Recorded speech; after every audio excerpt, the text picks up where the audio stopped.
On this episode, we have Matt and Megan of Mountains to Sea, Costa Rica, a boutique fitness and wellness retreat center in the mountains above Playa Dominical. But that's not totally what this episode is about. We wanted to hear the hard truth of what it takes to uproot your life and move to another country. Kind of every surfer's dream of living in a place with great waves and warm weather.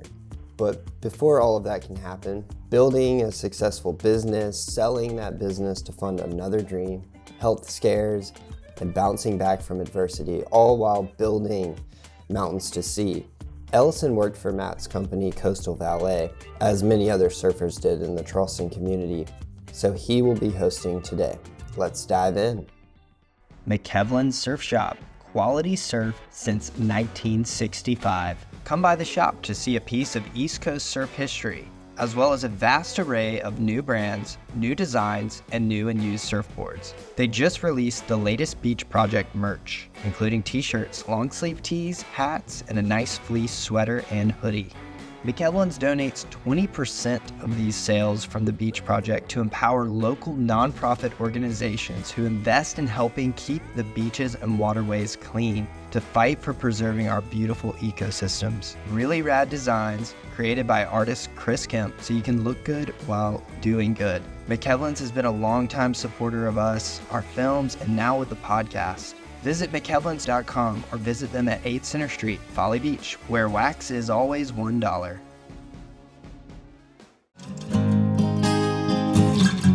96 wave, double concave, shredded up every day. This is the way.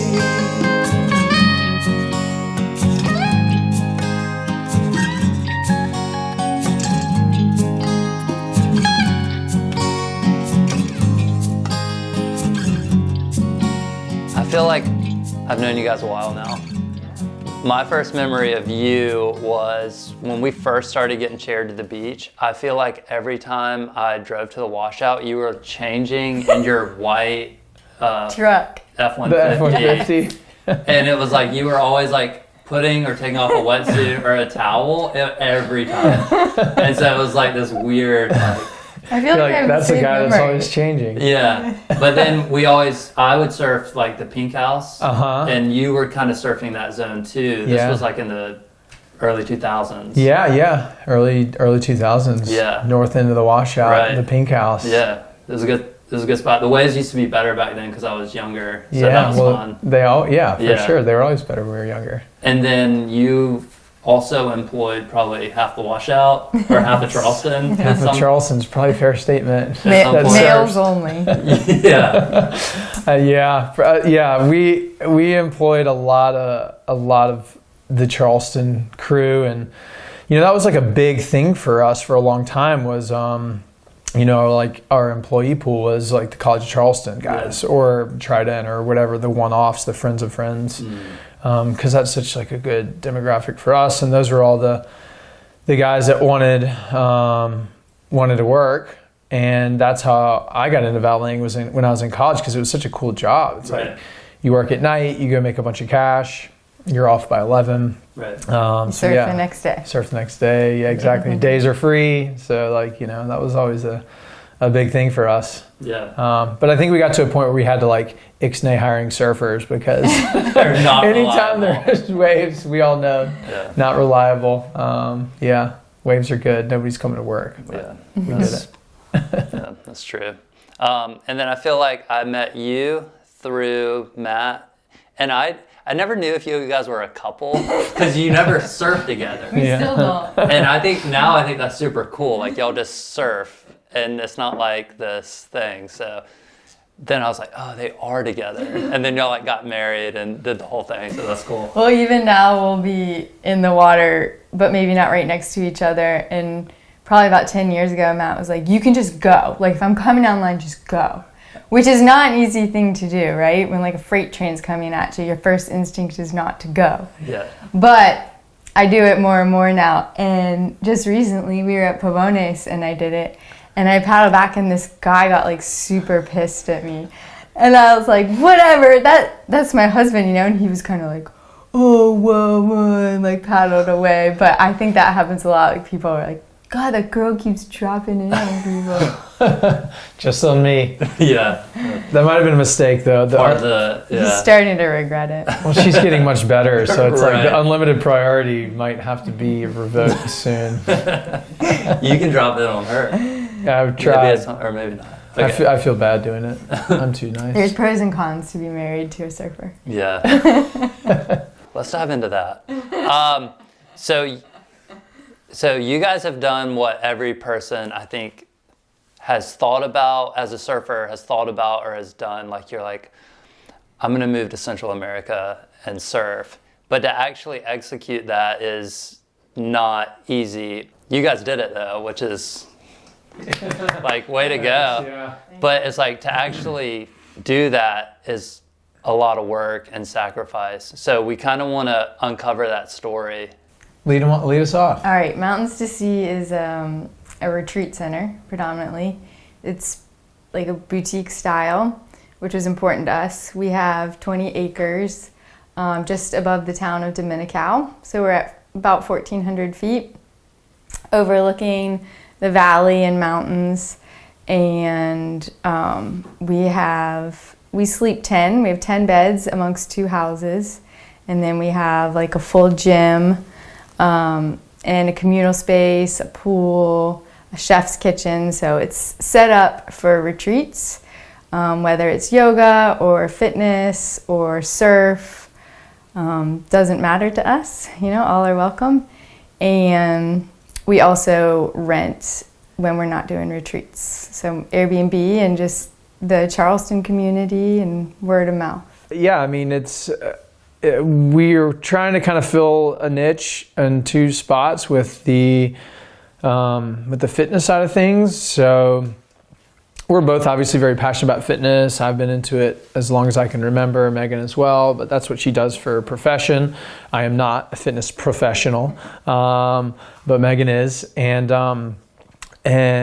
so a lot of the retreat spaces you find are really catered to yoga. It's like yoga, which is great. And we would gladly love any and all yoga retreats to come to our spot. But there's not a lot of like more fitness focused, meaning strength and conditioning, weight training, functional movement patterns, stuff like that.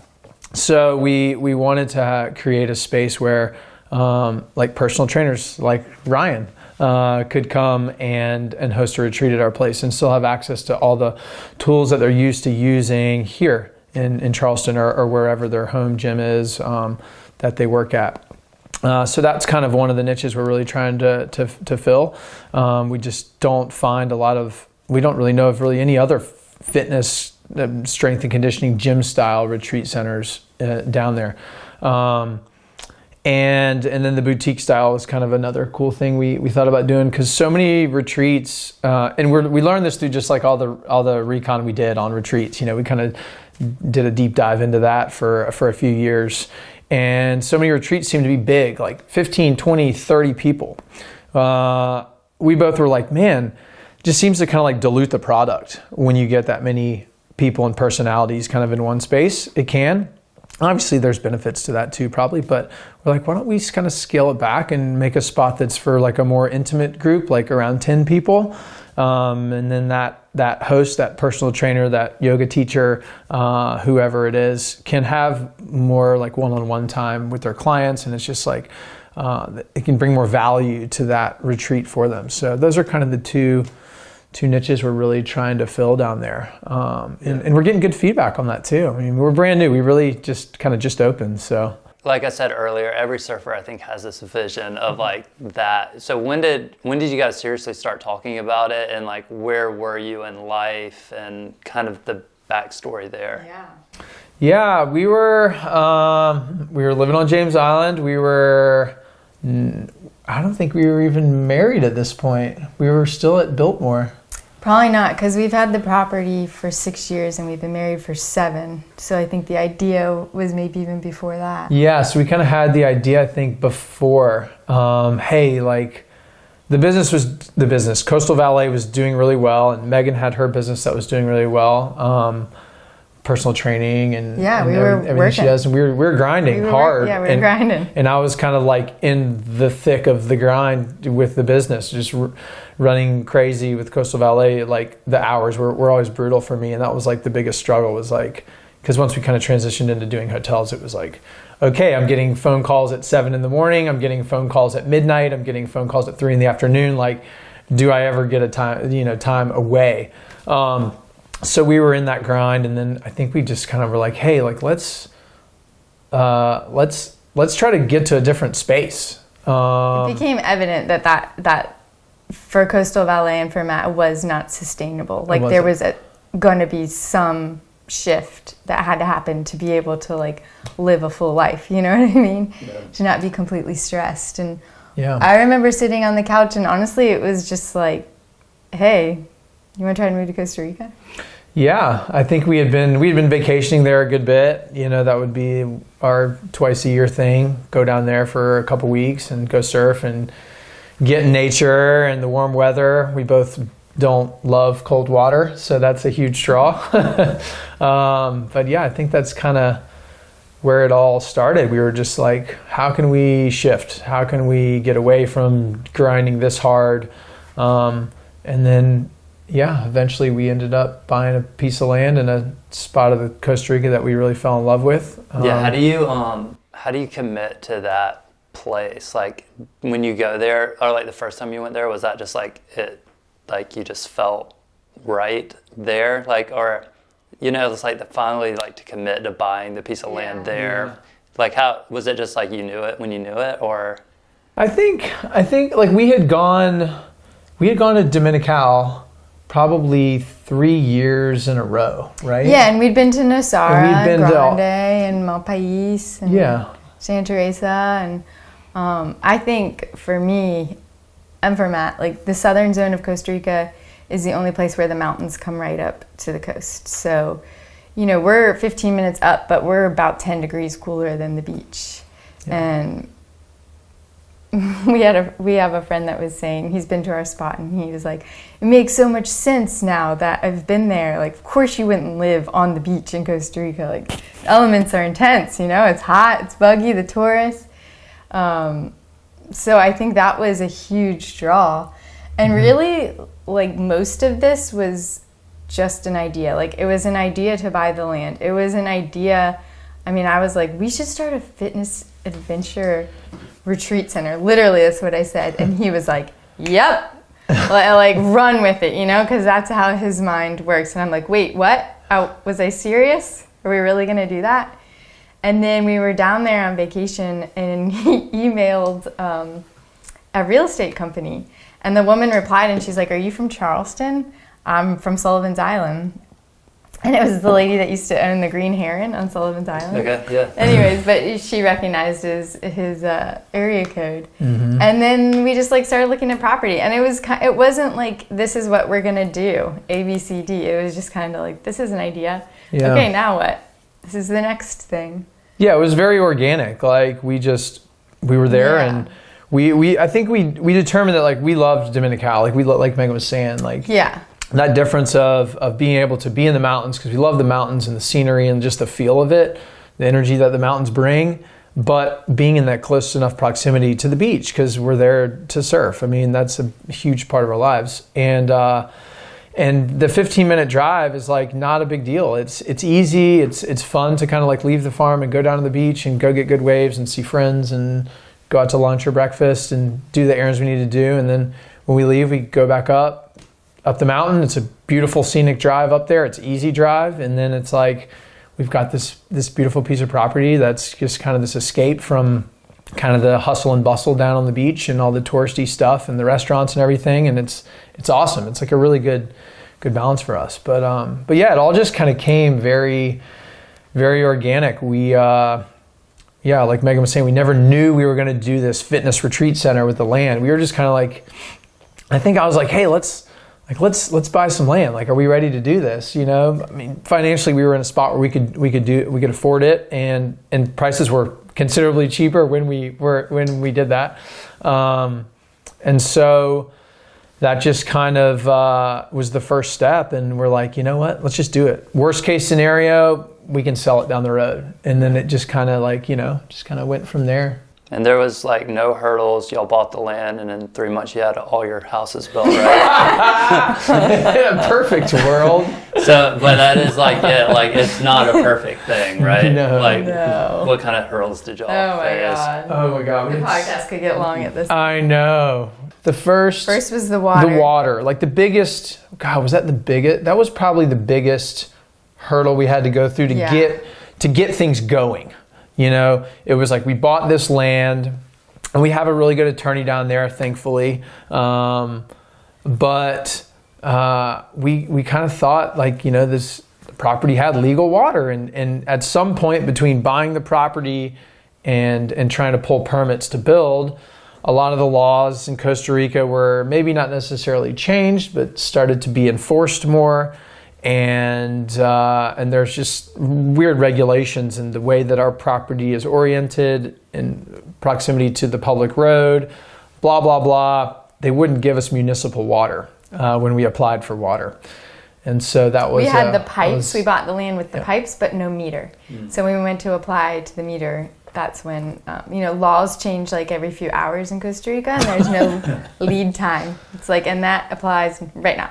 Yeah, they don't tell you. There's no like grandfathering in or anything like that. No. So yeah, that delayed us probably at least a year. It was like a year and a half. But then like COVID bled in with that too. So we really were delayed like 2 years probably from when we kind of in our heads planned on starting. Mm-hmm. That was the biggest one. Yeah, the water was the biggest thing. It was tough. But we got water. We have water now, and it's legal. It's off grid. Yeah, we ended up doing off-grid, off of the creek, and put in a system. That cost time and an additional expense. We had like dug a well as plan B, and that got rejected. And so plan C came through. What would you say to people who like want to see this dream for themselves? Like, what would be the 3 things you would like keep the dream in mind and just face the hurdles, or is it like plan, or you have to want it, right? You do. You have to want it. I think like having that dream, but remaining flexible and fluid, as Heather would say. Oh, fluid. Yeah. Heather's our builder. We need to be builder fluid. Designer. She likes to use that word a lot. Fluid. I'm like, I'm fluid. This is not working. Just to remain fluid and like let your plan or your dream kind of morph into whatever it's gonna be. I think if you were to kind of like set really strict parameters around what you want that dream to look like, it might not happen. So just that, and then a ton of patience. Just like crazy amounts of patience. I'm sure that's more probably Costa Rica. Doing anything bureaucratic down there is a complete nightmare. So much red tape, just so much things that just are just wastes of time that you still kind of have to go through. And I don't know what else. Like, what about like moving away? Like, Megan, you should speak to that a little bit. Because I have relocated like alone in my life, like to Charleston, and then to Colorado, and then to Hawaii, and then back to Charleston. So I was like, let's do this. And it's probably because I'm at a different point in my life. But that was like earth shattering for me. Like, I did not realize that I needed this community that I have here. And so I think that would be my advice. Like, do what you need to do to find the balance, to be able to live in a place where like everything was novel, everything was new, everything, the driving, the currency, the language, the people. Like, I've never built anything, and we basically built 4 houses at one time because our house is also on the property. That was like really overwhelming to me. So I think that would be my advice. Like, come home, or go see your people. And that's why we're here right now. That's why we're taking this 3 months in the States, is just to see our people and our families. And It's super important. Kind of ground down a bit and reset. It's like, I probably knew that, but now I really know that. Yeah. Well, it makes you thankful for those people too, right? Like, you know, people, and then they're all a bunch of surf turkeys, so they come see you guys all the time too, so it's good. Yeah, we definitely get people, you know, in the Charleston community that come down. I mean, I think you guys were our first guest. You guys were fully our first guest. The house I don't even think was quite finished. There was still some details. Like, I believe there was no couch, right, or something? No, y'all had like, it was like y'all just put everything together. And then the unit in the middle, I think, was still being worked on. Okay. But when we went there, we drove in at night. Oh, yeah. And, the road and the driveway. It was like, and then you guys came and met us and showed us the room and stuff. And I remember the next morning, like, I was so confused because the view is so phenomenal. You know? Like, are y'all even used to it? No. I walk out like of the bedroom every day and I'm like, wow. Yeah. We literally, like, I mean, I probably say to you at least once a day, like, can you believe that, like, we get to look at, like, we live here, we get to look at this view. Yeah. It's such a spectacular property. Like we got so lucky when we found it. Like the take your breath away thing, like it's real. It's real. Yeah. And then I came up to y'all's house and I like saw through a window of your backyard and I was like, this is insane. It's nuts. I think it's cool how the property's kind of like oriented in like within kind of the town and the valley, you know. We're kind of like up towards the top of the mountains, but like all around the developable, like where all the villas are, like everything from there is kind of like drops off, but then like we're still like up high and everything drops way down, so you do get these like really good expansive views. And I think that like there's probably some like physics theory for why we get such a good breeze, you know, but like it's really cool. We do get like that awesome breeze usually during the day from kind of the same direction. Which is kind of like, you know, just makes it that much better. You know, you're not like socked in the jungle a lot, you know, but like you've got good airflow. And the second morning I like made coffee and went up and stretched and just looking out, and it was like when I walked back to my room I was like, that's a feeling that you just don't get anywhere. So it's like, go do that, you know, like you don't like take time to go just like recenter, get grounded, and like have a moment to appreciate life. Like there's a time to work, but also like take that time. You gotta enjoy it. I mean, we're only here for so long, you know, and so much of the American dream and what we've been conditioned our entire lives is like you go to school, you get a job, you work, you save for retirement, you pay your health insurance and car insurance and homeowners insurance and blah, you know, you just kind of in this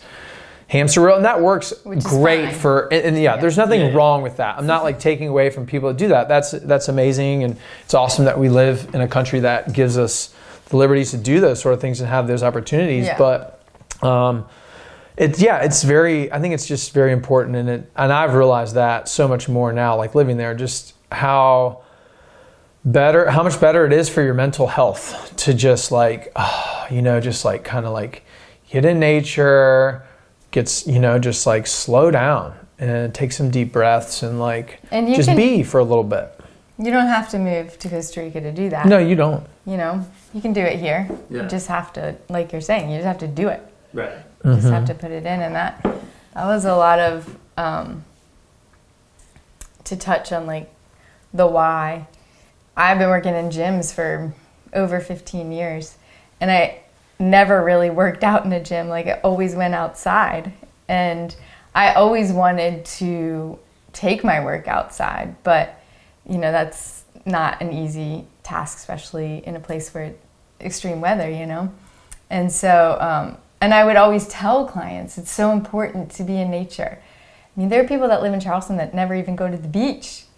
And I would see people come from their cubicle and then they would come into my gym, you know, at 5 o'clock. And then they go home and like, you're literally getting no sunlight during the day. And that's a huge part of health. And that's what I teach. And that's what, like the message that I want people to take home. It's not just about exercise. There's so much more, or nutrition. It's also about that connection to nature and to yourself and getting sunlight on your skin. And there's a lot to it, and so we wanted to provide a place that can happen. Yeah. When y'all were first telling me about it, I was like, oh, cool, it's going to be a surf retreat. And then you're like, no, it's going to be a wellness retreat. And I'm like a dumb kid. So I'm like, I don't even understand. I'm like, surf. What does that mean? But And now, that's included. But yeah, surfing's wellness. no, for sure. But now that I like see it all perfectly makes sense. Yeah. So what is y'all's surf routine down there? Like, what spots are you hitting? I know Pavones is like a little short drive away, kind of. So it's like, how often are you down there? Or what's the program? We were trying to go to Pavones like once a month during that swell season. Yeah, kind of in season or whenever there's a big swell. Because our beaches get, like Dominical is a full wave magnet, you know, so when there's a big swell, it gets huge and gnarly and, you know, I'm now over 40 and I have nothing to prove to anybody and I don't need to go surf. Giant bombing, you know, triple overhead closeouts.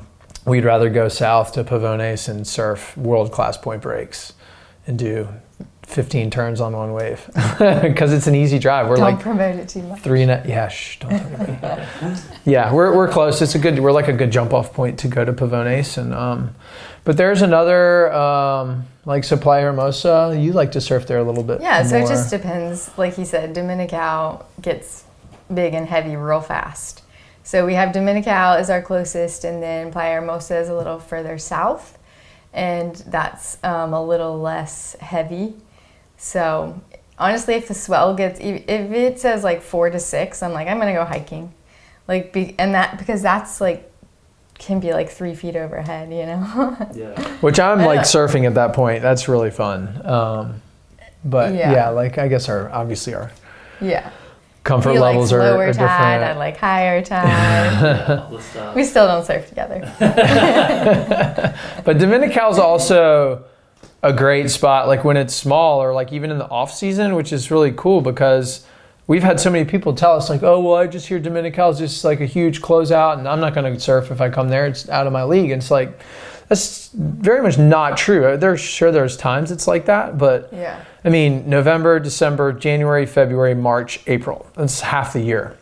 It is kind of like off season for the South Swells and South Pacific. And so when we get like these teeny little swells, Dominical is head high and like the best that you've ever seen on Folly, you know, and then some. So we really have a ton of fun days year round, which is cool. We get to surf a lot. Yeah, we get to surf a lot. I kind of want to go back and talk about the design of the homes you guys built. Like, tell me about those. How did you land on that design? Because it's like, it makes the space feel huge, like the high ceiling, and it feels like a big space, which I really appreciate the design. So how did you land on that? Cool. Thank you. Well, thanks for saying that. Yeah, I'll start us off, and then I'm sure this will lead into you saying stuff too. But I did like prior to building. Okay, so just a little one-off of me and my personality and like how my brain works. It's like I'm kind of like all or nothing. So when I like get my eye on the prize of whatever it is, building a valet business,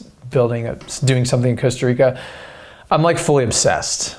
Probably to the point where it's like almost a bad thing. But so once we knew this is what we're doing, like I did a deep dive on YouTube, university, and natural building books, and just all kinds of like, there's so much information on the internet. Building for the tropics and the humid tropics specific. What is natural building? Natural building would just be like building with natural materials and like really using the land around you to your benefit and using the natural weather patterns to your benefit instead of trying to fight them.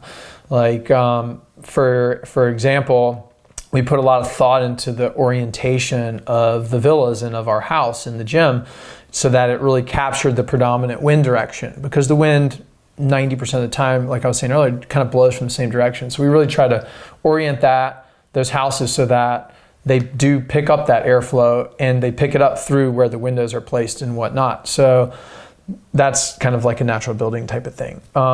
So we put a lot of thought into like the track of the sun at any given time of the year, the airflow, like the wind, how that goes.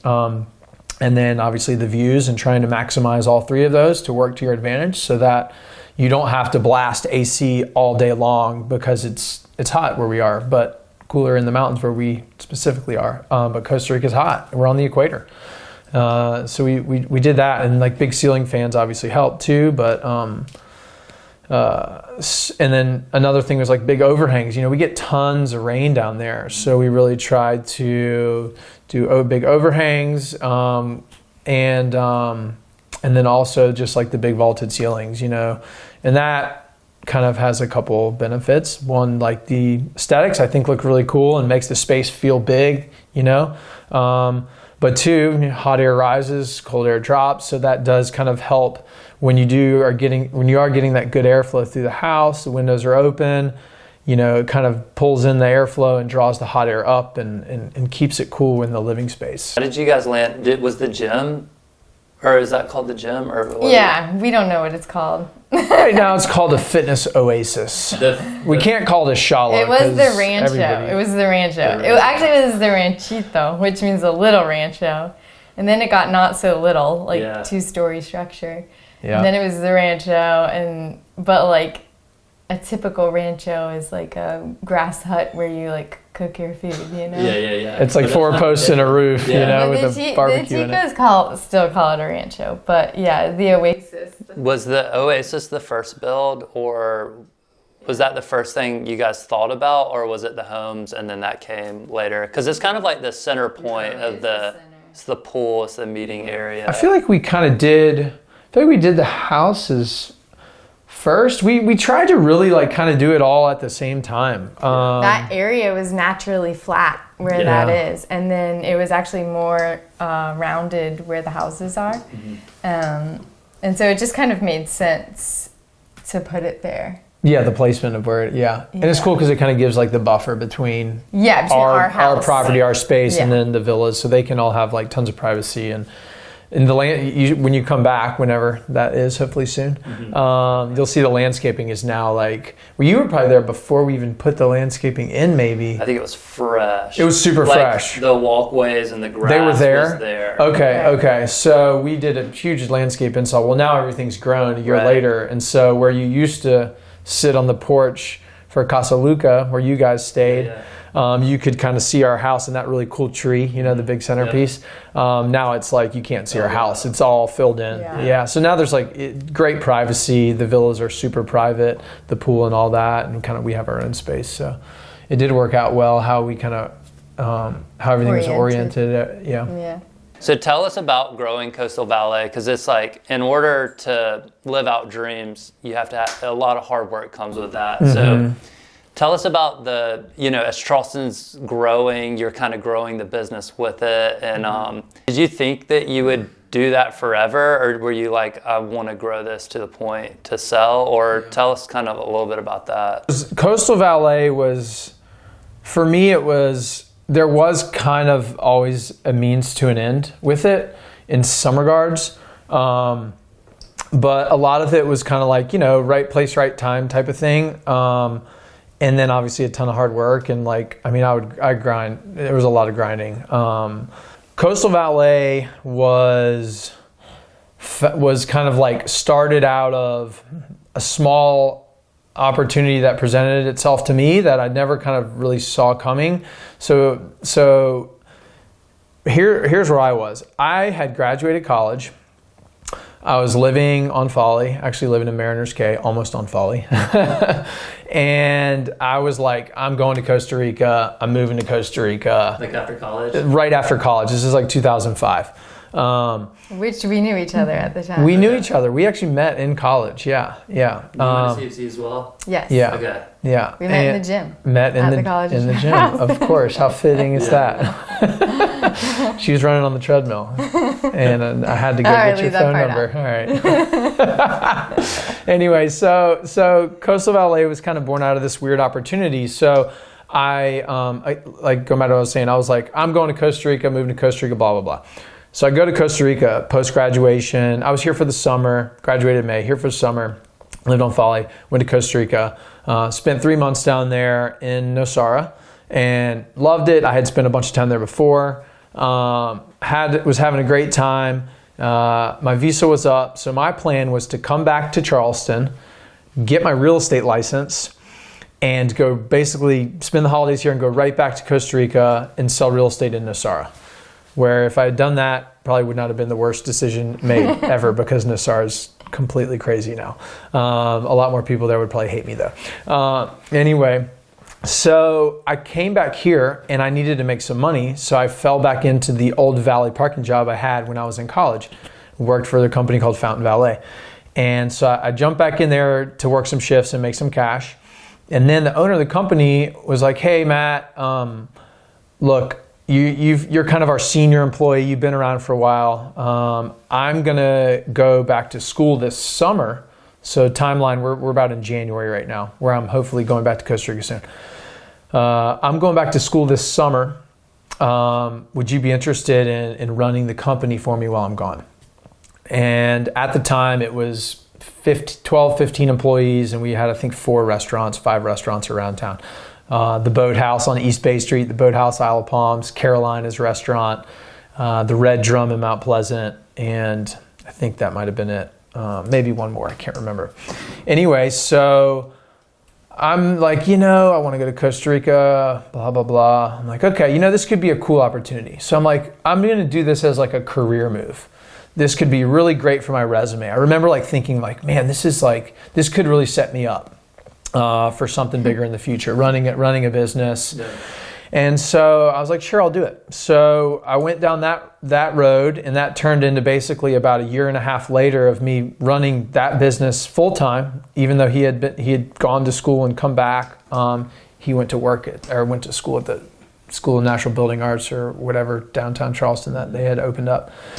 And it was going really good. And so at that point, Costa Rica was kind of, on the back burner, off my mind, off the plate. Like I was like, yeah, Costa Rica's there. This is cool. This is a cool opportunity. Did you find yourself enjoying the hustle of? I was. Yeah. It was fun. It was like, at the time I was 23 years old. I'm like, this is crazy. He's letting me run his company for him. And it was a very like informal business, a lot of like paying people under the table and, just fly by the seat of our pants. But it was cool. And I was learning a lot at the time and getting to know a lot of people. I'm 23, 24, talking to owners of restaurants. The Boathouse was a huge restaurant operation here for a long time. I'm getting to know these people that are very successful and doing big things. And I'm like, oh, this is cool. I'm kind of rubbing elbows with these people and learning stuff.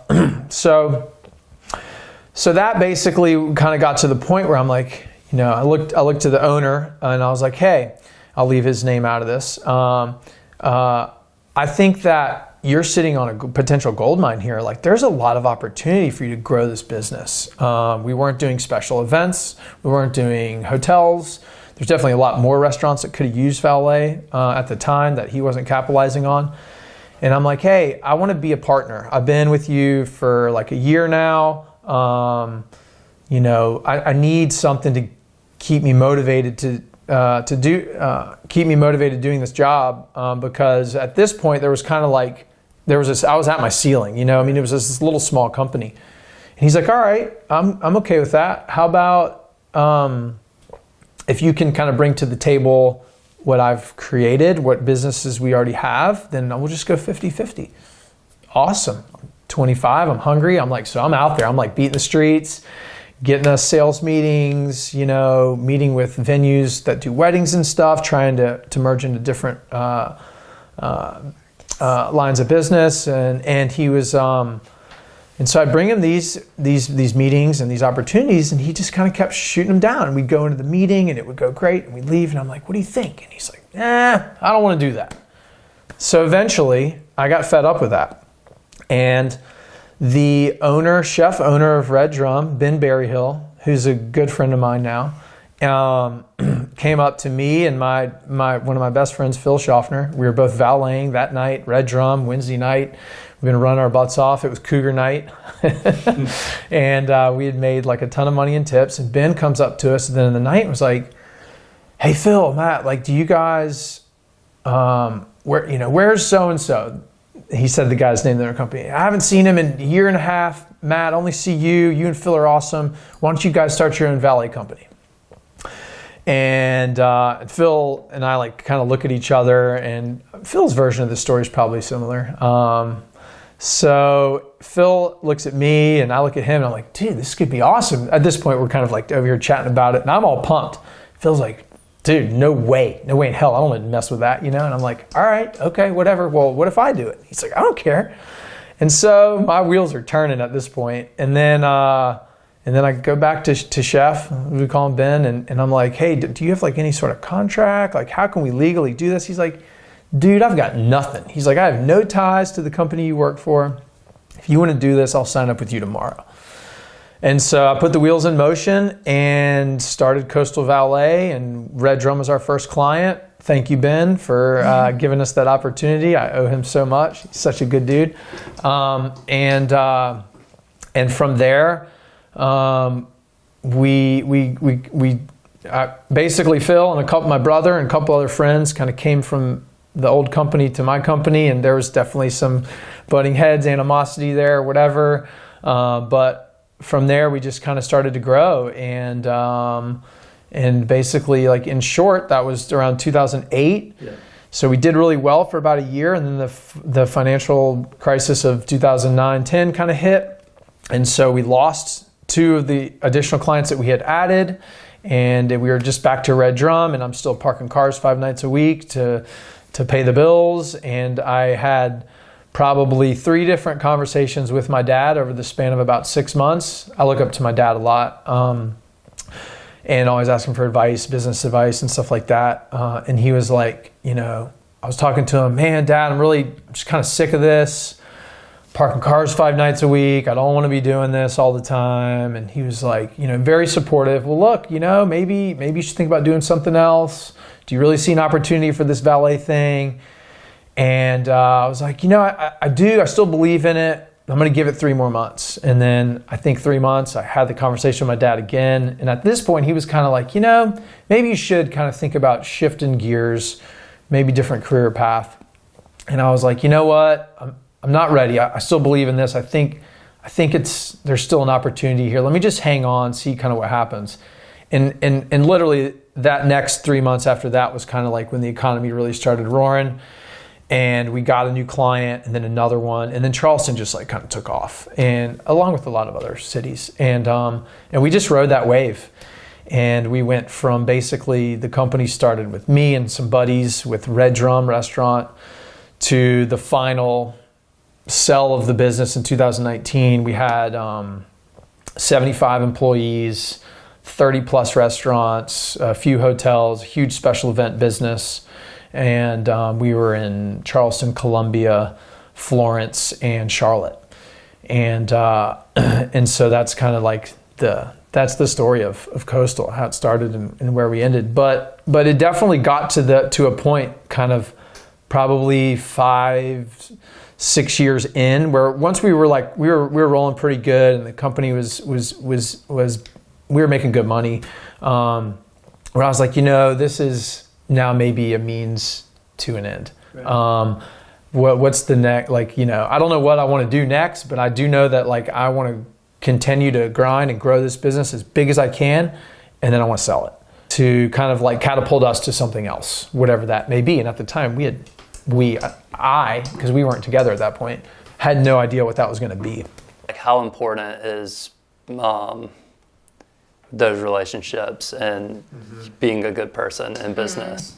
In Charleston too. It's everything. I mean, for me, so we would screw up. Okay, it's inevitable. Guys would lose somebody's keys. Guys would scratch some person's car. You know, I mean, we had cars that were stolen a couple times. Like awful stuff. Okay, like stuff that like you lose a lot of sleep over. And my phone would ring at midnight, and I would answer it. And it would ring at 1 a.m, and I would answer it, or I would call them back. 7 a.m, I'm on it. You know, if there was ever a problem, they could call me personally on my cell phone. I would answer it, and I'm like, I'm on it. This is going to get solved. And I think that level of accountability that I had was a huge piece of why we were able to grow and keep such good relationships with all of our clients. Cool. And yes, Brian, to answer your question, the sell of Coastal Valet was how Mountains to Sea happened. Yeah, that was Yeah. what got us That to was the this launching to the point, point. yes. Yeah. But it is like when you're growing a business, like you didn't start a business and then sell it and everything was dreamy. Like you lost cars and stuff. You know, like I think that's just important to know. Like when you have a business, there's no way around not working hard. Like you have to work hard. You have to. Yeah, I'm not technically working when I'm sitting at my house at 10 o'clock at night, like watching a movie.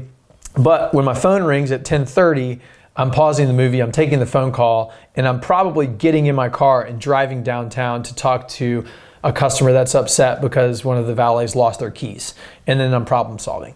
So yes, I mean, being accountable and being available is you will be successful. Like if you believe in your product and your company, whatever you're doing. And I guess that's a good segue to now with this new business, essentially, like how's it going and what's the future hold and like what are y'all's hopes for it? Yeah. Yeah. So this is pretty much our first like full year going into this winter. And we've got some really good retreats lined up. We're super excited about that. Mm-hmm. And we continue to reach out to fitness professionals or any type of movement leaders. Like I mentioned, we do Airbnb, but retreats are what we designed the place for. You know, it's what's like fun to us and the purpose of the whole thing. So this year coming back for 3 months was a trial, and it seems to have been going really well. We'll let you know when we get back down there and see what the place is like. So the goal is to do that every year and kind of long-term rent when we're there, and then run 10 to 20 retreats a year. So we were just talking about this the other day, like about 3 years in a new business. When I was starting my business as a health and fitness specialist, I remember someone telling me like it takes about 3 years, like really get things going. And Matt kind of agreed with that as well. It's about how long it took Costa LA, and yeah. So this is kind of like we had a little bit of last year, but we've had 2 or 3 retreats. So this is really like our good first year with the website. And How did the retreats feel? Like, was it when they were happening and you had the chef there? Like, did it feel? Awesome! magic. Yeah, it's magical. Yeah. Like it's like finally, like this is. Because for me, he's more like the steps to the goal, and I'm more like the goal is over there. I don't know how we're going to get there. Yeah. And so like when it was finally happening, I'm like, this is what I pictured.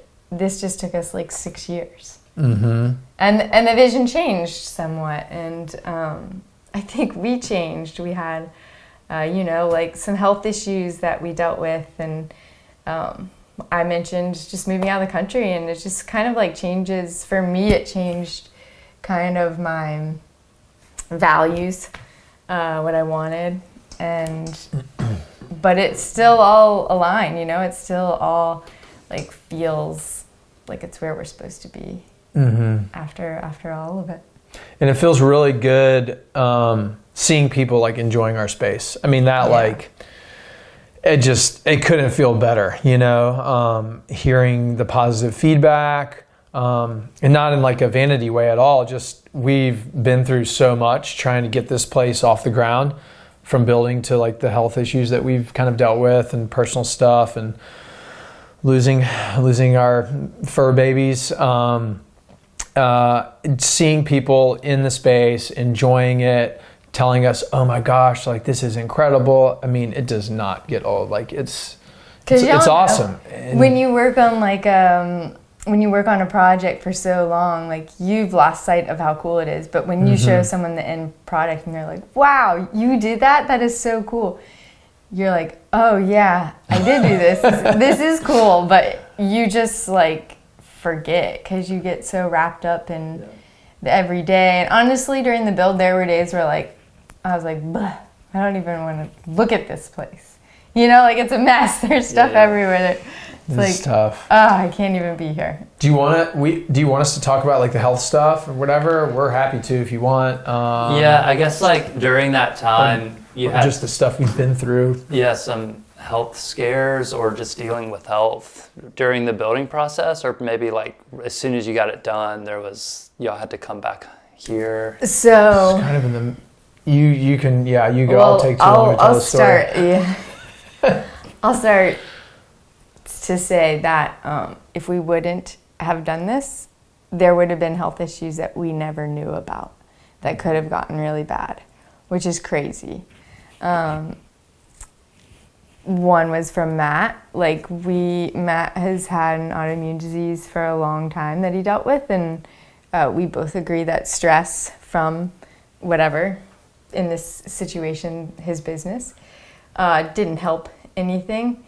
And right before we moved, I suggested that he go Get a colonoscopy. I hadn't had one in like 2 years. I had ulcerative colitis He had ulcerative colitis, and disease I had for a long time. He had kind of like stopped medications and been down that road for a long time.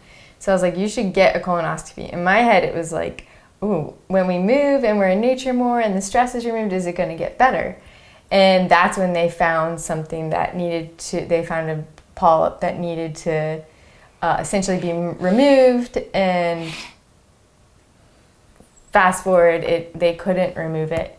And so we ended up having to have his entire large intestine removed, which is a 2-part surgery, and obviously extremely just grueling and gnarly and not fun. Gnarly and not fun.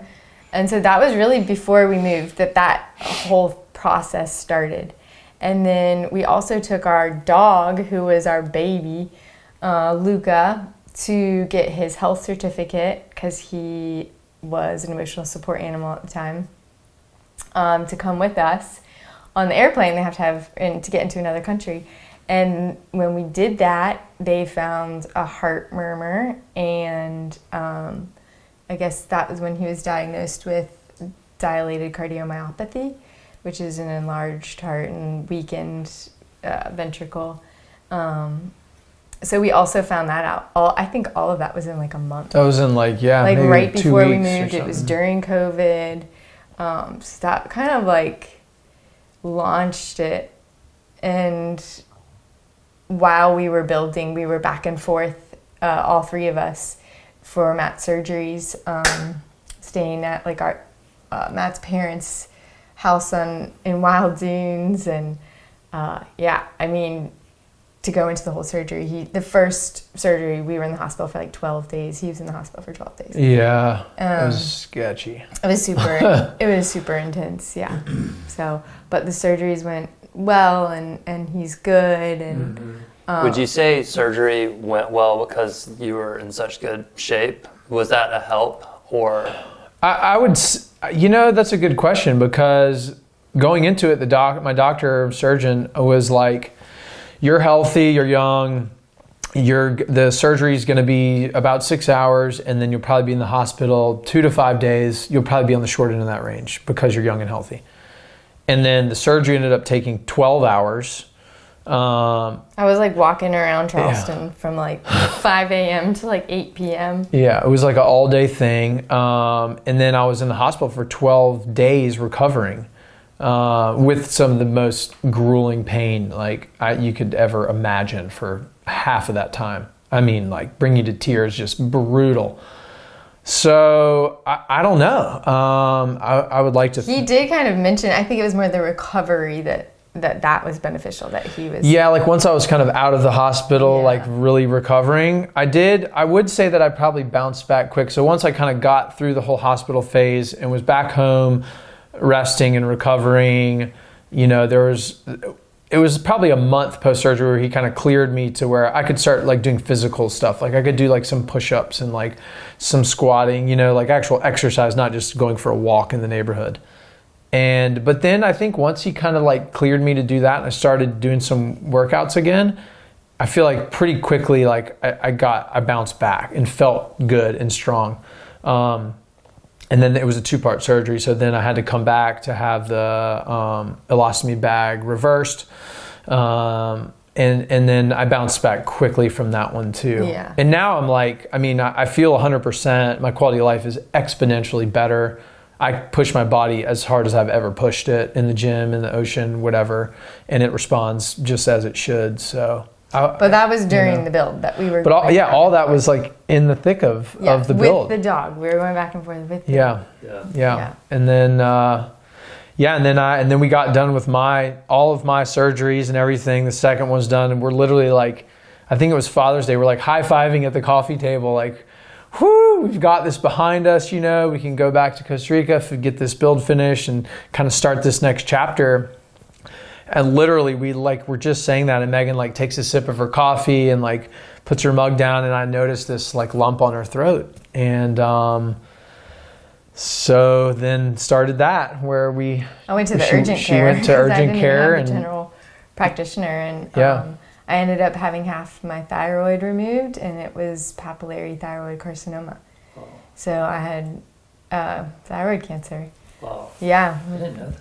Yeah, that was literally like, he still couldn't even lift like a gallon of milk. And I went into this surgery. Yeah. And this is, again, still all during the build. It's crazy. Yeah. So, but I'm good now. Just, Everyone's healthy. Yeah. Yeah, we're healthy. Yeah, we're healthy. Well, we're good. Thank God. And so many people are like, oh, you're living the dream. You're living the dream. Through, this like, is awesome. You guys are just like living, you get the best life ever. And it's like, if you only knew like half of the shit we've been through. Yeah. So Megan did some cool posts about that on social media. And I think a lot of people saw that and were able to be like, oh, wow, we didn't know any of that had gone on. And so it's, it's kind of cool to share that kind of stuff.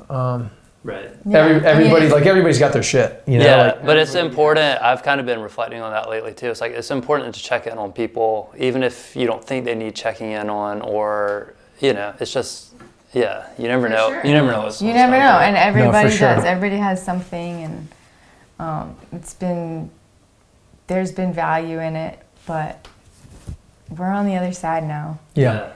So after, all the hard work, what do you hope people will get from your space and your place? So we want people, when they come to Mountains to See, to be able to, our main goal is like, we did all this because we wanted a different lifestyle for ourselves. And we really value our health and taking care of ourselves and feeling good, even if you do, everyone potentially can have a health obstacle, but which is something that I've learned. I thought I was immortal, but apparently I'm not.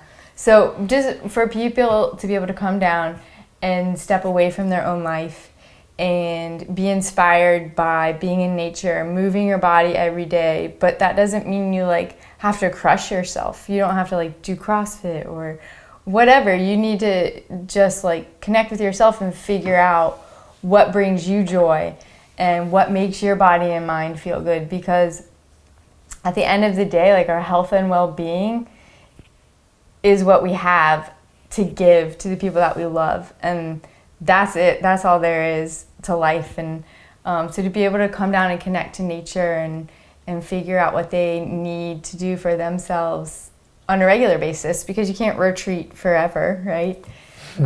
Whether it's surfing or hiking or yoga or strength and conditioning, that's super important to me. Like, that's my message. It doesn't have to look a certain way. You don't have to eat a certain way. There's so much information out there that has just confused people. And my message in our space is for you to, an opportunity for you to figure that out yourself. And we just present ideas. Mm-hmm. Cool. Well said, yeah. Thank you, Matt and Megan, for sharing your story with us. A retreat that I would totally recommend checking out is with our trainer, Ryan Becknell, who's hosting there March 16th through the 23rd. You can learn more at mountains2seecostarrica.com. We have some great episodes coming at the start of the new year, so keep a lookout, and thanks for following along.